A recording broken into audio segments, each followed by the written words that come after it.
세상에 저 여자가 내 딸이라니요. 이런 비극 같은 운명을 대체 누가 만든 걸까요? 안녕하세요. 저는 올해 68, 서울 강서구에 살고 있는 평범한 노년 여성, 이정숙이라고 합니다. 제 삶을 돌이켜보면 늘 조용하고 성실하게 주어진 일상 속에서 하루하루를 버텨왔던 사람이었기에 이렇게 많은 사람들 앞에 제 인생사를 꺼낸다는 게 아직도 어색하고 부끄럽기 그지없습니다. 하지만 오늘 제가 입을 열기로 결심한 건 오직 하나, 평생 저를 옥죄어 왔던 가슴 시린 상처와 마주한 그 진실을 끝끝내 외면할 수 없었기 때문입니다. 본격 사연 시작 전 구독과 좋아요 눌러주시면 영상을 만드는데 큰 힘이 됩니다. 저는 서울 변두리에서 작은 철물점을 운영하며 남편과 소박하게 살아왔던 사람이었습니다. 화려한 삶도 특별한 재산도 없었지만 그저 남편과 함께 땀 흘려번 돈으로 어린 딸 하나를 정성스럽게 키우며 평범하게 살아가는 게 저희 부부의 전부였죠. 딸아이 이름은 은지였습니다. 눈망울이 반짝이는 아이였고 유난히도 엄마 아빠 품을 좋아하던 세상에서 가장 소중한 존재였죠. 그런데 제 인생은 그 아이가 4살 되던 해 놀이공원에서 순식간에 무너져 내렸습니다. 정말 잠깐, 정말 눈 깜짝할 사이에 제 품을 떠나버린 아이. 경찰에 실종 신고를 내고 방송국에 제보하고 서울 시내는 물론 전국 방방곡곡을 헤맸지만 은지에 대한 흔적은 어디에도 없었습니다. 그 아이를 잃은 날 이후로 저희 가정은 무너져 내렸고 남편은 죄책감과 술로 하루하루를 버티다가 결국 병으로 세상을 던졌습니다. 저는 그런 남편의 장례를 치르고 나서야 문득 깨달았죠. 아, 나는 이제 혼자구나 하는 참담한 현실을. 그렇게 세월이 흘러 어쩌다 보니 나이 60이 넘어가도록 홀로 살아온 제 곁에 몇 해 전부터 조용히 한 사람이 찾아왔습니다. 그 사람은 동네 지인의 소개로 알게 된 가정부 아주머니 박은영 씨였습니다. 처음 그녀를 만났을 때를 아직도 잊을 수 없습니다. 안녕하세요, 어머님. 일은 뭐든 열심히 하겠습니다. 부족하지만 잘 부탁드립니다. 그 말 한마디에 고개를 꾸벅 숙이는 그녀의 태도는 참 착하고 순박해 보였고 마음 한구석이 사르르 풀리는 느낌이 들 정도로 성실하고 진중한 사람이었습니다. 그런데 그 사람을 처음 본 순간 말로 설명하기 힘든 이상한 감정이 저를 덮쳤습니다. 왠지 모르게 낯설지 않은 얼굴, 어디선가 분명히 본 적이 있는 듯한 눈빛, 그리고 어딘가 내리그린 눈가의 주름선까지도 참 묘하게도 오래전 어디선가 본 듯한 느낌이 지워지질 않았습니다. 설마 그럴 리가 있나. 스스로를 다그치며 그런 생각을 애써 밀어냈습니다. 제 마음 한구석은 오래된 상처가 스멀스멀 올라오는 게 무서웠던 거겠죠. 그런데 참 이상한 일은 그 사람과 함께 생활할수록 점점 더 그 낯설지 않은 기시감이 깊어졌다는 사실이었습니다. 어느 날 저녁이었습니다. 부엌 정리를 하면서 은영 씨가 무심코 흥얼거린 노래 한 소절이 저를 소스라치게 놀라게 했습니다. 달이 떴다고 전화를 주시다니요. 이 밤 너무나 신나고 즐겁네요. 그건 바로 어릴 적 제가 잠자리 들기 전 우리 은지에게 불러주던 자장가였던 겁니다. 세상 천지 어디서 그런 오래된 노래를 알 수 있을까요? 심장이 미친 듯이 뛰었고 손끝이 덜덜 떨리기 시작했습니다. 은영 씨 그 노래 어디서 들으셨어요? 그녀는 조금 멋쩍게 웃으며 말했습니다. 어렸을 때 어디선가 들은 것 같은데 잘 기억은 안 나요. 왠지 모르게 익숙해서 따라 부르게 되더라고요. 그 대답이 더 저를 미치게 만들었습니다. 그러던 어느 날 청소 중이던 은영 씨가 팔을 걷었는데 문득 제 눈에 들어온 건 그녀의 팔목에 선명히 남아있는 아주 오래전 다친 흔적 같아 보이는 상처였습니다. 그 흉터는 제가 너무나도 또렷이 기억하고 있는 우리 은지가 어릴 적 자전거 타다가 넘어져서 생긴 바로 그 상처 모양과 똑같았죠. 그날 밤 저는 거의 잠을 이루지 못했습니다. 며칠 후 집안 대청소를 하던 은영 씨가 먼지 뒤덮인 사진첩을 꺼내와 저에게 말했습니다. 어머님 이 사진 속 아이 저 닮지 않았어요? 그 사진 속엔 잃어버린 우리 은지가 활짝 웃고 있는 모습이 있었습니다. 눈물이 터져 나올 뻔했지만 저는 끝끝내 참았습니다. 아니야, 아니겠지, 설마. 하지만 제 마음속엔 이미 돌이킬 수 없는 의심이 자리 잡고 있었습니다. 결국 저는 큰 결심을 했습니다. 몰래 그녀의 칫솔과 컵을 챙겨 DNA 검사를 의뢰했습니다. 며칠 후 검사 결과를 통보해온 병원 전화. 이정숙님 검사 결과 나왔습니다. 99.9% 친모 마이너스자, 관계 맞습니다. 그 말 한마디에 저는 무너져 내렸습니다. 세상에, 30년을 찾아 헤맨 내 딸 은지가 어쩌다 이렇게 제 곁에, 그것도 가정부라는 이름으로 돌아온 걸까요?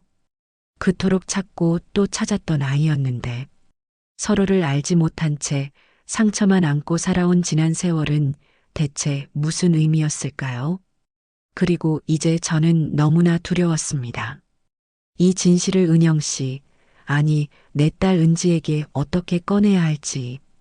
과연 우리가 그 끊어진 세월을 다시 이어갈 수는 있는 걸까요? 그날 병원으로부터 전화를 받고 난 저는 마치 세상이 무너져 내리는 듯한 충격과 함께 머릿속이 하얘지는 기분을 느꼈습니다. 가슴이 쿵쾅거리며 숨을 제대로 쉴 수 없을 정도였고 내 몸이 내 것이 아닌 듯한 무력감이 저를 사로잡았습니다. 눈앞이 흐려지고 손끝이 떨려오는데 어떻게 집까지 걸어왔는지조차 기억나지 않았습니다. 겨우 거실 소파에 주저앉아 두 손으로 얼굴을 감싸쥐고 얼마나 오래도록 울었는지 모릅니다. 내 딸내 은지야 살아있었구나. 그 사실 하나만으로 세상이 통째로 바뀐 느낌이었습니다. 하지만 기쁨보다도 먼저 몰려온 감정은 어쩌면 당연하게도 두려움과 슬픔이었습니다. 30년이라는 세월은 결코 짧지 않았습니다. 그 아이가 살아서 제 곁에 돌아왔다는 기적 같은 사실 앞에서도 저는 감히 쉽게 달려가 은지야, 엄마다 라고 부를 수 없었습니다. 그동안 그 아이가 어떤 삶을 살았을지, 어떤 상처를 안고 살아왔을지, 또 저를 어떻게 생각하고 있을지 생각하면 감히 입을 떼는 것조차 죄스러웠습니다. 내가 무슨 자격으로 그 아이 앞에 엄마라 할 수 있을까? 그 생각에 눈물이 줄줄 흘러내렸습니다. 며칠 동안 저는 은영 씨, 아니 은지를 바라보며 가슴속으로 수백 번도 넘게 되뇌었습니다. 어떻게 말을 꺼내야 하지? 그 사람은 여전히 아무것도 모르는 얼굴로 아침이면 부엌에서 조용히 밥을 짓고 청소를 하고 저를 어머님이라고 부르며 살갑게 대했습니다. 그 모습 하나하나가 제 심장을 도려내듯 아프고 고통스러웠습니다. 그러던 어느 날 저도 모르게 그녀를 뚫어지게 바라보다가 그만 목이 메어 말을 꺼내고 말았습니다. 은영 씨, 내가 혹시 하나 물어봐도 될까요? 그녀는 고개를 갸웃하며 제 눈을 바라봤습니다. 네. 어머님 말씀하세요. 그 순간 저는 온몸이 덜덜 떨렸습니다. 혹시 어린 시절 기억나는 거 없어요? 가족이나 엄마, 아빠. 그녀는 잠시 눈빛이 흔들리더니 쓸쓸하게 고개를 저었습니다. 사실 저는 기억이 거의 없어요. 어린 시절 어디서 자랐는지도 잘 모르겠어요. 어렸을 때 어디 시설 같은 데 있었던 기억은 나는데 자세히는 생각이 안 나요. 그 말을 듣는 순간 저는 너무나 가슴이 무너졌습니다. 결국 제 은지는 아이를 납치해간 누군가에 의해 다른 이름, 다른 인생으로 살아왔고 어린 시절부터 고아원이나 보호시설을 전전하며 살아온 것이 분명했습니다. 누군가에게 입양되거나 혹은 버려졌을 그 험난한 세월을 홀로 견뎌왔을 딸아이를 생각하니 눈물이 앞을 가렸습니다. 그날 밤 저는 도저히 이 마음을 가만히 안고 있을 수 없어서 조용히 작은 편지지를 꺼내 앉았습니다.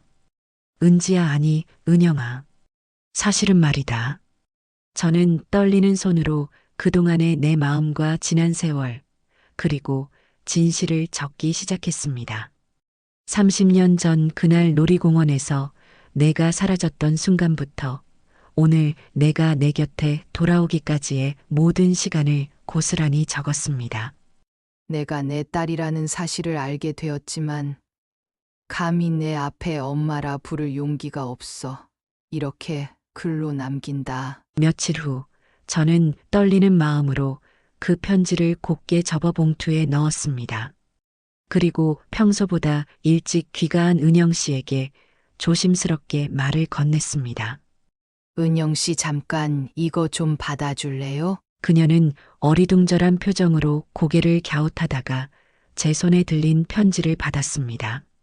이게 뭔데요, 어머님? 저는 그 순간 가슴이 터질 듯 떨려왔습니다. 그냥 나중에 혼자 있을 때 천천히 읽어봐요. 부탁이에요. 그녀는 고개를 끄덕이며 제 얼굴을 바라봤습니다. 그 눈빛 속엔 아직 아무것도 모르는 순수한 믿음과 존경이 담겨 있었습니다. 그날 밤 저는 잠을 이룰 수 없었습니다. 과연 그 아이가 그 편지를 읽고 나서 어떤 표정을 지을까? 어떤 반응을 보일까? 나를 원망할까? 아니면 받아줄까? 그저 그 아이의 작은 속삭임 하나만을 기다리며 잠들지 못한 채 긴 밤을 홀로 견뎌야만 했습니다. 은지야, 제발 엄마를 용서해 주렴. 밤이 깊어가고 있었습니다. 세상은 고요했지만 제 마음속은 폭풍처럼 몰아치는 불안과 두려움으로 가득 차 있었습니다. 제가 건넨 그 편지 한 장이 어쩌면 저희 모녀 사이의 마지막 다리가 될지도 모른다는 생각에 두 손을 모으고 가만히 하늘을 바라보며 마치 오래전 잃어버린 신을 향해 간절히 기도하듯 그렇게 간절히 빌었습니다. 제발 제발 내 딸이 내 마음을 조금이라도 이해해 주기를. 그리고 그 다음 날 아침 평소보다 일찍 잠에서 깬 저는 거실로 나왔고 은영 씨, 아니 내 딸 은지는 작은 식탁에 앉아 조용히 그러나 덜덜 떨리는 손으로 그 편지를 읽고 있었습니다.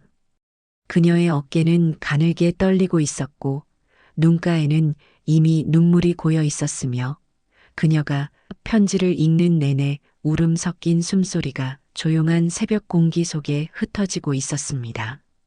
그 모습을 바라보는 순간 저는 도저히 그녀 앞에 다가갈 수 없었습니다. 그저 한 발자국 뒤에서 모든 걸 감내하듯 무너지는 마음으로 가만히 서 있었습니다. 잠시 후 그녀는 천천히 고개를 들었습니다. 그 눈빛은 너무나 복잡하고 너무나 많은 감정이 뒤섞여 있었기에 말로는 다 설명할 수 없을 만큼 아프고 슬픈 얼굴이었습니다. 그리고 그녀의 입에서 터져나온 첫 마디는 저를 무너뜨리기에 충분했습니다. 그럼 제 어머니시라는 건가요? 그 목소리엔 억눌러왔던 서운함과 배신감, 그리고 믿기 힘든 진실을 마주한 사람만이 가질 수 있는 공허함이 섞여 있었습니다. 저는 아무 말도 할 수 없었습니다. 그저 눈물만이 뺨을 타고 주르륵 흘러내렸습니다. 그녀는 그 편지를 품에 꼭 안은 채 떨리는 목소리로 저에게 조용히 말을 이었습니다. 어릴 적 꿈에 엄마가 나왔던 적이 있었어요. 따뜻한 손길 저를 토닥이며 자장가 불러주던 그 사람. 하지만 깨어나면 늘 혼자였어요. 언제나 어두운 방, 낡은 이불, 차가운 바닥, 그게 전부였어요. 그녀는 입술을 떨며 말을 이었습니다. 저한테 엄마란 그냥 꿈속 이야기였어요. 이 세상에 나를 정말 사랑해주는 사람이 있다면 그건 상상 속 사람일 거라고 생각했어요. 그 말을 듣는 순간 제 심장은 산산조각이 나버린 듯 찢어지는 고통을 느꼈습니다. 30년 전 그날, 제가 잠시 한눈을 판 그 몇 초의 잘못이 그 아이의 평생을 어둠 속에 밀어넣었다는 사실이 저를 미칠 듯 괴롭게 만들었습니다. 그녀는 울음을 터뜨리며 제게 고개를 숙였습니다. 근데 어머님 아니 엄마, 저 어떡하죠? 제가 너무 원망했는데 이제 와서 이렇게 만나니까 너무 서글프고 너무 아파요. 저는 그 말을 듣자마자 더 이상 참지 못하고 그 아이에게 천천히 다가가 무릎을 꿇었습니다. 그 아이의 손을, 그토록 잡고 싶었던 그 손을 꼭 잡고 말했습니다. 은지야, 미안하다. 엄마가 정말 너무 미안하다. 죽을 죄를 지었다. 너를 그렇게 두고도 살아있어서 엄마가 죄인이다. 그 순간 그녀도 저를 와락 안았습니다. 그 품은 너무나 가늘고 여렸으며 마치 긴 시간 버려진 채 홀로 견뎌온 한 아이의 마음이 그대로 전해지는 듯한 느낌이었습니다. 우리는 그렇게 한참을 울었습니다. 그동안 하지 못했던 수천 마디 말 대신 서로를 꼭 안고 아무 말도 없이 그저 흐느끼며 그렇게 오래도록 눈물을 흘렸습니다. 그날 이후 우리 모녀 사이에는 조금씩 새로운 대화가 싹트기 시작했습니다. 30년이라는 시간은 결코 하루아침에 지울 수 없는 상처였지만 서로를 다시 알아가려는 그 작은 발걸음이 우리에게 새로운 희망이 되어주리라 믿었습니다. 하지만 저는 그때는 미처 알지 못했습니다. 우리 모녀 앞에 아직 더 큰 진실과 상상조차 못했던 또 다른 충격적인 과거가 남아있다는 사실을. 사람 인생이란 게 참 아이러니하죠. 평생 찾아 헤맸던 내 딸을 이렇게 뒤늦게, 그것도 가정부라는 이름으로 만나게 된 것만 해도 기구한 운명이라 여겼는데 그 아이가 가슴속 깊이 숨겨온 과거의 진실이 드러나기 시작하면서 저는 그동안 경험해온 어떤 고통보다 더 깊고 참혹한 아픔 앞에 다시 한번 무너질 수밖에 없었습니다.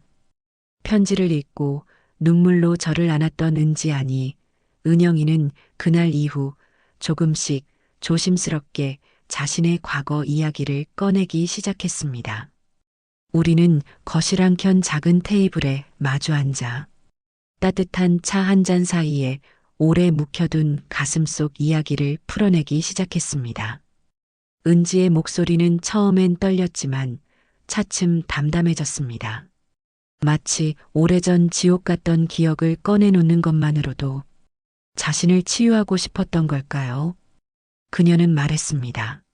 엄마 사실 저는 그날 일이 꿈처럼 어렴풋이 떠올라요. 그날 놀이공원에서 어떤 아줌마가 저한테 다가와서 엄마가 기다린다고 했어요. 그 손을 잡고 걸어갔던 게 그게 마지막이었어요. 그 말을 듣는 순간 저는 숨이 멎는 듯 했습니다.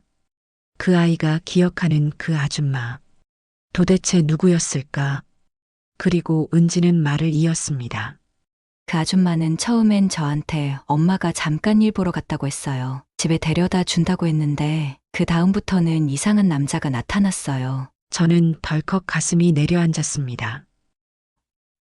남자, 네, 그 남자는 저보고 앞으로 엄마 아빠는 없다고 했어요. 그냥 자기가 시키는 대로 살라고. 그때부터는 기억이 끊기고 나중에 눈을 뜬 곳은 허름한 방이었어요. 그녀의 말은 너무나도 충격적이었습니다. 그 아이는 자신을 납치해간 그 남자가 자신을 한동안 집안에 가두고 가끔 이상한 남자들과 거래하는 모습을 봤다고 했습니다. 은지가 말했습니다. 엄마 그 사람 저한테 돈 얘기를 자주 했어요. 어린 마음에도 무서웠어요. 그리고 어느 날은 저를 다른 집으로 보내겠다고 했어요. 그 남자는 은지를 다른 곳으로 넘기려 했던 것입니다. 저는 그 말을 듣는 순간 눈앞이 아찔하고 숨이 막혔습니다. 그토록 소중히 품에 안고 키웠던 내 아이가 세상 어디선가 그런 지옥 같은 삶을 견디며 살아왔다는 사실을 듣고 있자니 몸속 깊은 곳까지 피가 거꾸로 솟는 느낌이 들었습니다. 그런데 은지가 말한 다음 이야기가 저를 더 경악하게 만들었습니다. 엄마 근데 이상하게 그 남자가 어릴 때 제게 준 물건이 하나 있어요. 낡은 목걸이인데 거기에 이름이 새겨져 있어요. 저는 번쩍 정신이 들었습니다. 이름. 무슨 이름? 은지는 방으로 들어가 서랍 깊숙이 숨겨두었던 그 목걸이를 가져왔습니다. 그 목걸이에는 희미하게 새겨진 글씨가 있었습니다. 강용태. 그 이름은 30년 전 저희 동네에 살던 한 남자의 이름이었습니다. 그 남자, 한때 남편과 얽혔던 불미스러운 사건이 있었던 인물이었습니다. 당시 돈 문제로 경찰에 몇 번 불려간 적이 있었고, 동네 사람들 사이에서도 평판이 좋지 않아 어느 날 흔적도 없이 사라졌던 사람이었습니다. 설마 그 사람이. 저는 두 손으로 얼굴을 감싸쥐었습니다. 그 사람이 우리 은지를, 그토록 찾아 헤맸던 내 딸을, 너무나 믿기 힘들고 또 너무나 참혹한 현실 앞에서 저는 온몸이 떨려왔습니다. 그 사람은 저희 가족을 알고 있었기에 은지를 납치해 간 것이었습니다. 너무나 치밀하게, 너무나 잔인하게. 그날 밤 저는 은지와 함께 그 낡은 목걸이를 꼭 쥐고 잠을 이루지 못한 채 긴 밤을 지새웠습니다. 앞으로 저는 이 진실을 끝까지 파헤칠 것입니다. 그 사람이 어디에 있는지, 어떤 삶을 살았는지, 그리고 어떻게든 우리 모녀의 이 지옥 같은 과거를 끝내고 싶었습니다. 은지야, 엄마가 끝까지 지켜줄게. 이번엔 절대 놓치지 않을게. 밤은 깊었지만 제 마음은 더 깊은 어둠 속으로 빠져들었습니다. 그저 내 딸 은지를 되찾은 것만으로도 벅차고 고통스러운 마음을 겨우 붙잡고 있었는데, 이제 또다시 한 인간의 이름 앞에서 저는 그 누구보다 처절하게 무너지고 있었습니다. 강용태. 그 이름은 제 과거의 상처와 분노, 공포를 모두 끄집어내는 말 그 자체였습니다. 30년 전 그날의 기억이 잿빛 먼지처럼 서서히 제 머릿속을 뒤덮어가기 시작했습니다. 그 사람은 저희 동네에 살던 남자였습니다. 남편과는 철물점 거래 문제로 몇 번 다투기도 했고 돈 문제로 말썽이 많았던 인물이었죠. 특히 그는 술만 먹으면 성질이 사나워져 사람들에게 시비를 걸기 일쑤였고 동네 아주머니들 사이에서도 얼굴을 찌푸리게 만드는 존재였습니다. 어느 날 갑자기 사라지듯 동네를 떠났기에 사람들은 경찰에 쫓기는 신세 아니냐고 수군거렸지만 아무도 그 뒷일을 알지 못했었습니다. 설마 그 사람이 우리 은지를, 그 조그마한 아이를 납치해 가서 그렇게 오랜 세월을 지옥 속에 가두어 두었다니. 저는 견딜 수 없는 참담함에 두 손으로 머리를 부여잡고 흐느꼈습니다. 그날 이후 저는 멈출 수 없었습니다. 딸을 되찾은 엄마로서 저는 반드시 그 사람을 찾아야 했습니다. 무엇보다 내 딸 은지가 진실과 마주해야 비로소 자신의 삶을 다시 살아갈 수 있을 거라 믿었기 때문입니다. 경찰서, 구청, 주민센터, 옛 동네 사람들, 심지어 오래된 신문기사까지 뒤지기 시작했습니다. 시간이 흐를수록 강용태의 흔적은 더 깊이 묻혀 있었고 사람들은 그가 죽었을지도 모른다고 했지만 저는 포기할 수 없었습니다.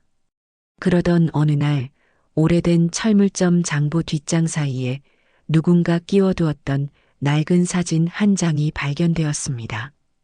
그 사진 속에는 젊은 시절의 강용태와 몇몇 남자들이 낯선 공장 건물 앞에서 찍은 사진이었습니다.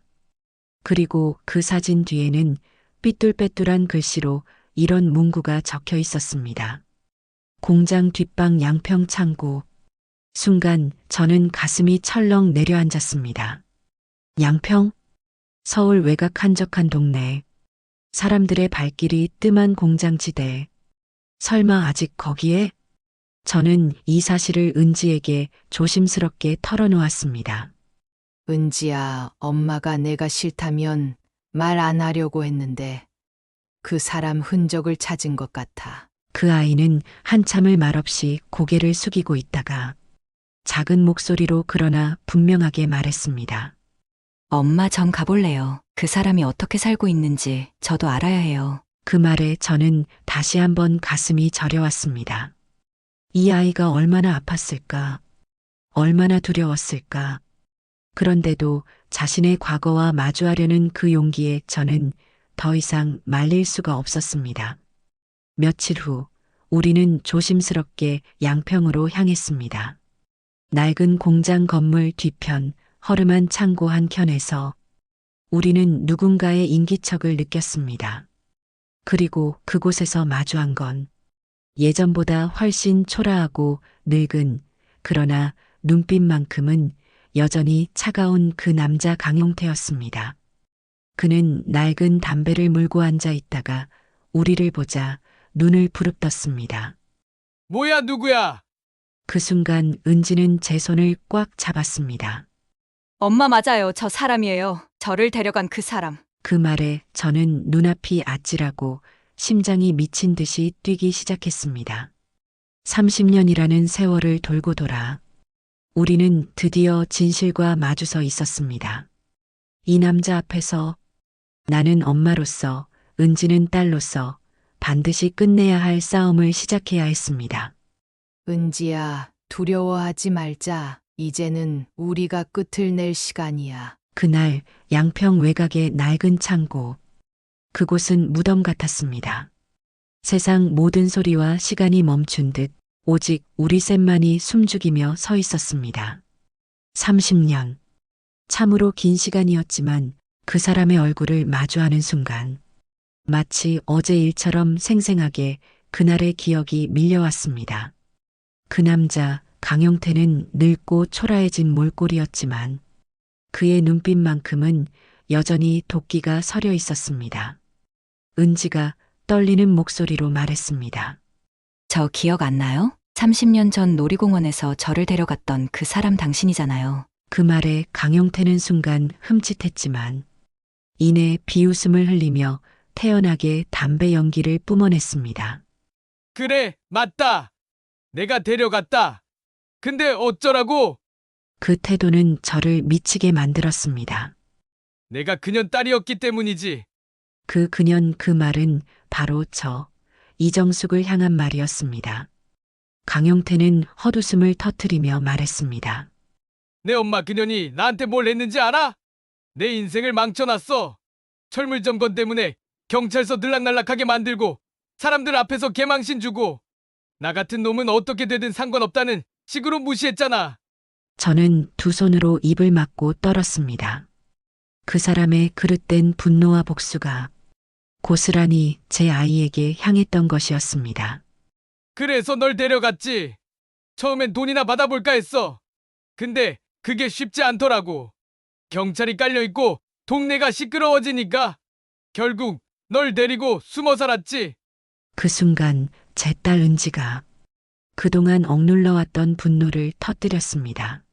그럼 그게 다 엄마 때문이라는 거예요? 내 인생을 그렇게 망쳐놓고도 책임도 지지 못하고 버릴 거였으면 왜 그랬어요? 왜 아무렇지 않게 살았어요? 당신 인간도 아니야. 그녀는 덜덜 떨며 울부짖었습니다.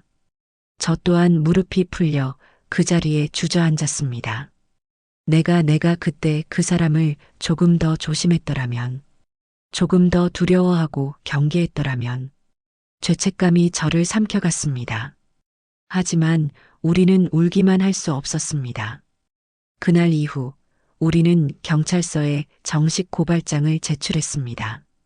오래된 사건이기에 쉽지 않았지만 납치 당시 기록, 목걸이 증거, 은지의 증언, 사진 자료 등을 모아 끝까지 싸우기로 결심했습니다. 며칠 후 경찰 조사 과정에서 강용태는 뻔뻔하게도 다 옛날 일이라며 모르쇠로 일관했지만 결국 경찰은 강용태가 다른 지역에서도 유사한 전과가 있었다는 사실을 밝혀냈습니다. 납치, 감금, 폭행. 그는 이미 여러 건의 범죄로 수배되었던 악질 중의 악질이었습니다. 재판을 준비하는 과정에서 은지는 어느 날 조용히 제게 말을 걸었습니다. 엄마 사실 처음엔 엄마가 너무 미웠어요. 왜 나를 못 지켰나 원망도 했어요. 하지만 이제는 알아요. 엄마도 그날 이후 얼마나 힘들게 살았는지, 얼마나 나를 그리워했는지. 그 말에 저는 조용히 은지의 손을 잡았습니다. 은지야, 엄마 곁에 있어줘서 고맙다. 정말 고맙다. 강용태는 법정에 서게 될 것입니다. 우리 모녀는 그 사람에게 받은 상처를 평생 잊지는 못하겠지만 분명히 이겨낼 것입니다. 앞으로 우리에겐 서로를 다시 알아가야 할 시간들이 남아있고 또 더 큰 사랑으로 회복해야 할 날들이 기다리고 있을 테니까요. 하지만 그 길은 결코 쉽지 않을 것입니다. 왜냐면 아직 끝나지 않은 진실이 또 다른 반전으로 우리 앞에 다가오고 있었기 때문입니다. 세상에 이렇게 긴 시간의 고통과 기다림 끝에 겨우 잡아낸 진실이 또 얼마나 아픈지 그것을 겪어보지 않은 사람은 아마도 알 수 없을 겁니다. 하지만 저는 그 지난한 시간을 견뎌낸 지금 이 순간, 이제는 감히 말할 수 있을 것 같았습니다. 사람이니까 사랑하니까 용서하고 안아주는 것 또한 사람만이 할 수 있는 기적이구나. 법정은 무겁고 냉정했습니다. 30년이라는 시간이 흘렀어도 법 앞에서 진실은 절대 사라지지 않는다는 것을 그날 우리는 똑똑히 목격했습니다. 재판장 중앙에 서 있는 강용태. 그의 몰골은 초라하기 짝이 없었지만 그 차가운 눈빛만큼은 여전히 변하지 않았습니다. 하지만 더 이상 저희 모녀는 그 사람 앞에서 두렵거나 떨지 않았습니다. 왜냐하면 우리는 그 사람보다 훨씬 더 긴 세월을 죄책감과 상처, 그리움과 절망 속에서 버텨왔기 때문입니다. 판사는 강용태에게 납치, 감금, 아동학대, 폭행 등 수많은 혐의를 적용해 법정 최고형을 선고했습니다. 징역 25년. 그 순간 법정 안은 숨소리조차 사라진 채 정적이 흘렀습니다. 저는 살면서 처음으로 법이라는 것이 이렇게 인간에게 위로가 될 수 있다는 걸 알게 되었습니다. 법정을 나오는 길, 제 딸 은지가 조용히 제 옆에 섰습니다. 그 아이의 눈가엔 또렷이 맺힌 눈물이 있었지만 그 눈빛만큼은 처음 만났던 그날보다 훨씬 단단하고 따뜻해 보였습니다. 엄마, 그 한마디 부르는 목소리에 제 심장은 또 한 번 미친 듯 뛰기 시작했습니다. 엄마 고마워요. 끝까지 저 때문에 싸워줘서 정말 고맙습니다. 저는 그 아이를 끌어안았습니다. 은지야, 아니, 우리 은영아. 엄마가 너를 얼마나 그리워했는지 평생 말로 다 못할 거야. 며칠 후 은지는 제게 말했습니다. 엄마, 저 이젠 진짜 엄마 딸로 살고 싶어요. 저 엄마 성으로 이름 바꿔도 될까요? 그 말에 저는 끝내 울음을 터뜨리고 말았습니다. 30년. 참으로 길고 긴 이별과 상처의 시간 끝에 우리는 다시 진짜 가족이 될 수 있었습니다. 그리고 며칠 뒤 구청에서 법적 가족관계를 회복하기 위한 서류를 제출하며 우리는 서로에게 이렇게 말했습니다. 엄마, 은지야. 세상에는 때로 인간의 힘으로는 도저히 어찌할 수 없는 운명이 존재한다고 생각했습니다. 하지만 저는 그 운명을 이겨내는 건 결국 사랑이라는 걸 이번 일로 다시 한번 뼈저리게 깨달았습니다. 은지 아니, 우리 은영이는 이제 저와 함께 작은 가게를 운영하며 조용히 일상을 살아가고 있습니다. 아직도 때때로 잠결에 그 아이가 저를 부르며 울던 목소리가 귓가를 맴돌곤 하지만 그럴 때마다 저는 그 아이의 손을 꼭 잡아주며 속삭입니다. 엄마가 여기 있잖아. 이제 절대 어디 안 가. 인생은 참 아이러니합니다. 30년 전 놀이공원에서 잃어버렸던 내 딸이 그 오랜 세월을 돌아 다시 내 곁으로 와주었습니다. 그리고 그 아이가 내게 말해주었습니다. 엄마, 우리 이제 진짜 가족이에요. 그 말 한마디가 제 인생 전체를 다 위로해주는 선물처럼 느껴졌습니다. 여러분, 혹시 지금도 잃어버린 누군가를 기다리고 계신가요? 포기하지 마세요. 세상 어디에선가 그 사람도 여러분을 그리워하며 살아가고 있을 테니까요. 누군가 그랬습니다. 사람이 사람을 기다리는 마음만큼 간절하고 애절한 건 없다고. 저는 평생 그렇게 기다려왔습니다. 그리고 결국 기다림은 기적을 만들어 주었습니다. 세상이 아무리 차갑고 무너져도 사랑만은 끝끝내 사라지지 않더군요. 저희 모녀는 오늘도 조그마한 가게 안에서 서로를 바라보며 웃습니다. 아무 일 없었던 사람들처럼 그렇게 다시 평범하게 살아갑니다.